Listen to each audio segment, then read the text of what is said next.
বাংলাদেশের প্রধানমন্ত্রী হিসেবে দায়িত্ব নেওয়ার পর তারেক রহমানের নেতৃত্বে বেশ কয়েকটি গুরুত্বপূর্ণ রাজনৈতিক ও প্রশাসনিক উদ্যোগ আলোচনায় এসেছে। সরকার অর্থনীতি, প্রশাসনিক সংস্কার এবং রাজনৈতিক সংলাপের ওপর বেশি গুরুত্ব দিচ্ছে। সরকারের পক্ষ থেকে বিনিয়োগ বাড়ানো, কর্মসংস্থান তৈরি এবং ব্যবসা বান্ধব পরিবেশ তৈরির উদ্যোগ নেওয়া হয়েছে। একই সঙ্গে প্রশাসনের জবাবদিহিতা ও ডিজিটাল সেবা সম্প্রসারণ নিয়েও কাজ চলছে। বিভিন্ন মন্ত্রণালয়ে কার্যক্রমে গতি আনতে নতুন পরিকল্পনার কথাও সামনে এসেছে। রাজনৈতিক অঙ্গনেও পরিবর্তনের আলোচনা রয়েছে।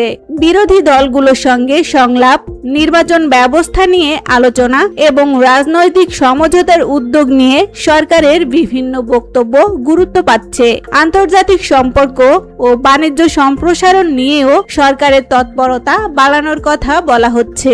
এদিকে সরকারের সমর্থকরা এসব পদক্ষেপকে ইতিবাচক পরিবর্তন হিসেবে দেখছেন। তবে বিরোধী রাজনৈতিক দলগুলো কিছু সিদ্ধান্ত নিয়ে সমালোচনাও করছে। বর্তমান পরিস্থিতিতে তারেক রহমানের নেতৃত্ব দেশের রাজনীতিতে বড় আলোচনার বিষয় হয়ে উঠেছে।